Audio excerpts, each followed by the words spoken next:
Baik, terima kasih. Alhamdulillah, wassalatu wassalamu ala Rasulillah wa ala alihi wa ashabihi wa man tabi'ahum bi ihsanin ila yaumiddin.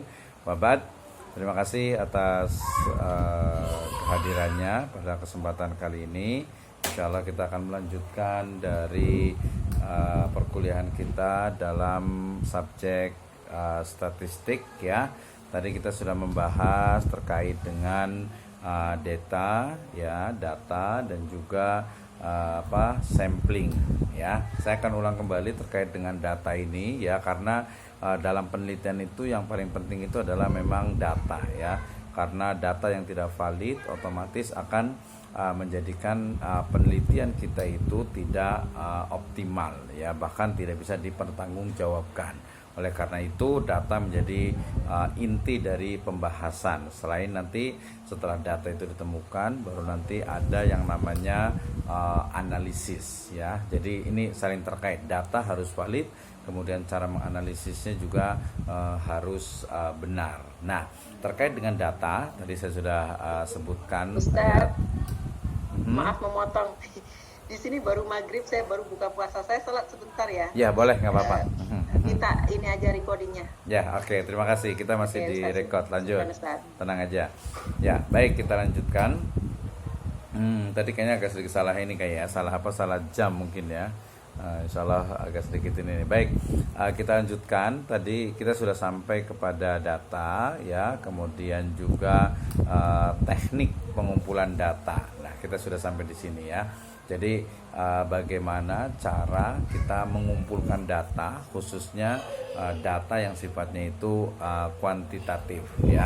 Tadi salah satu alat yang digunakan dalam mengumpulkan data itu adalah kuesioner ya. Kuesioner itu berarti adalah daftar pertanyaan gitu ya, daftar pertanyaan yang ada atau yang dibuat, yang disusun oleh peneliti yang mewakili dari variabel atau objek penelitian yang ada ya. Ini kuesioner. Nah, nanti dalam penyusunan kuesioner ya, nanti ada uji ya, normalitas ya, kemudian juga ada uji homogenitas untuk melihat ya, atau untuk mempertanggungjawabkan bahwa data itu memang valid ya.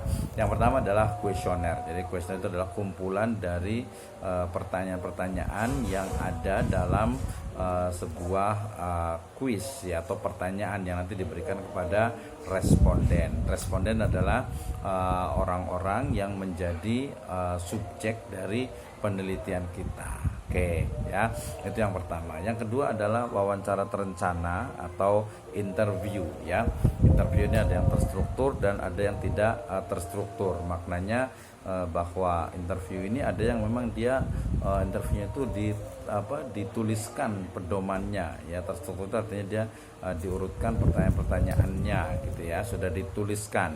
Tapi ada juga wawancara yang dia itu langsung, dalam artian itu direct, langsung ditanyakan kepada narasumber tanpa berpedoman. Nah, di antara kedua ini ada juga yang pertengahan, artinya dia itu ada pedomannya ya, tetapi kemudian tidak tidak terikat 100% dengan daftar pertanyaan itu. Jadi kita bisa nyebutnya dengan semi terstruktur ya. Jadi interview atau wawancara ya. Cara mendapatkan kita data dengan wawancara. Nanti kita tanya apakah Bapak setuju atau tidak, apakah Ibu mungkin penilaian Ibu dari range 1 sampai 5 itu pilih yang mana ya. Nah, itu hasil dari wawancara, walaupun nanti bisa kombinasi juga ya. Nah, kemudian yang ketiga ada juga tes ya. Tes ini artinya ya uji ya. Kita menguji dari subjek penelitian kita ya, kita tes, kita uji cobakan ya. Misalnya kemarin untuk meneliti tentang efektivitas dari model pembelajaran di sekolah rendah misalnya, itu dia menggunakan tes. Nah, kemudian juga ada observasi terencana, maksudnya adalah observation ya, berarti kita datang ke lokasi, datang ke tempat penelitian, kemudian melihat bagaimana sebenarnya pelaksanaan ya ataupun penelitian yang dilakukan itu secara direct, secara langsung ke subjek penelitian, ke lokasi atau tempat penelitian ya. Example, saya nak membuat riset ya, kajian ya, penelitian ya ataupun pengkajian ya tentang tadi masjid, tentang madrasah atau mungkin tentang NGO ya yang ada di Singapura ya. So berarti saya kena datang ke tempat-tempat tersebut. Nah, ini namanya observasi terencana ya, atau bisa dikatakan direct observation. Nah, yang berikutnya ada inventarisasi. Inventarization ini ya senang aja, sangat mudah ya. Dia hanya menginventarisir dari data dari apa-apa yang berlaku di subjek penelitian kita ya. Ada skala rating. Skala rating ini biasanya merange daripada data yang kita dapatkan ya. Misal example, saya nak buat pasal misalnya itu urutan daripada kerajinan ya, macam diligently, atau mungkin juga dari markah daripada pelajar. Nah, itu ada skala ratingnya. Nah, ada pun juga yang last sekali ini adalah ukuran biasa. Ini kita sudah belajar kemarin ya, terkait dengan macam mana kita boleh how to collect data. Nah, tekniknya ini masih teknik pengumpulan data. Tadi kan ada kuesioner ya, dalam bahasa Indonesia namanya angket ya. Kita tinggal kalau nanti angket atau kuesioner ini boleh langsung ya, boleh dalam bentuk file ya, boleh juga sekarang sudah menggunakan Google Form gitu ya. Interview tadi juga sudah ya. Kemudian tadi ada observasi, ada tes juga. Dia biasa menggunakan instrumen penelitian ya.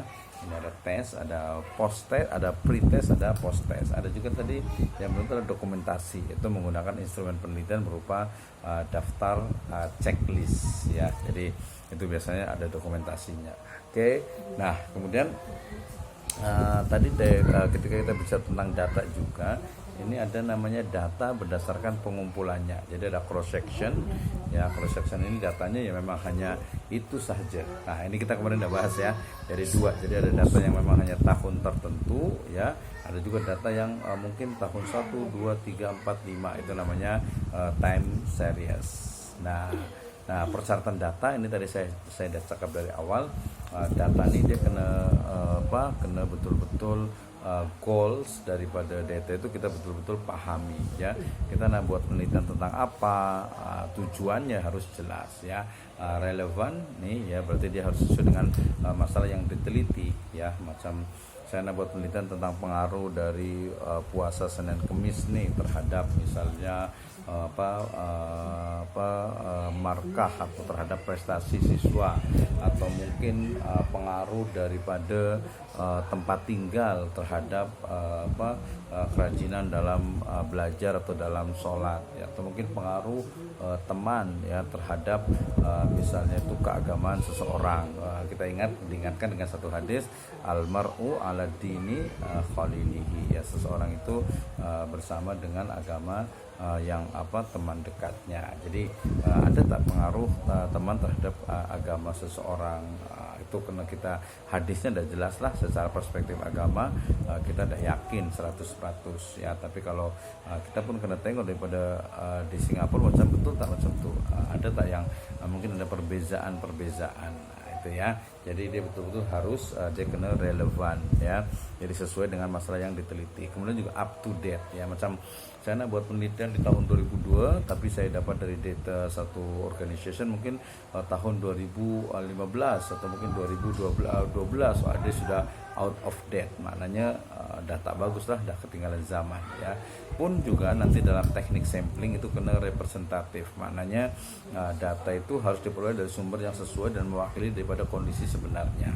Macam kemarin kita ada cakap, bila kita nak membuat sebuah riset, kemudian saya nak buat riset minority Muslim, ya, Muslim people di Singapura. So saya hanya ambil daripada wilayah barat misalnya. Itu berarti dia tidak representatif. Padahal kalau representatif saya kena ambil daripada kawasan barat, kawasan utara, kawasan timur, ya, kawasan selatan daripada Singapura. Kita ambil daripada masing-masing kawasan itu namanya representatif, ya. Saya rasa ini dalam English pun sama, ya, representatif. Oke. Nah, kemudian tadi kan ya data itu dia boleh banyak gitu. Macam saya nak meneliti tentang youth di Singapura. So susah lah saya nak ambil semuanya, tak mungkin jumlah numbers daripada youth atau mungkin generation atau Z generation gitu ya, atau mungkin millennial generation itu kan terlalu banyak, tak mungkin. So saya gunakan apa yang disebut dengan sampling. Jadi dalam statistik ini, setelah kita faham terkait dengan data, yang berikutnya adalah kita kena faham tentang sampling.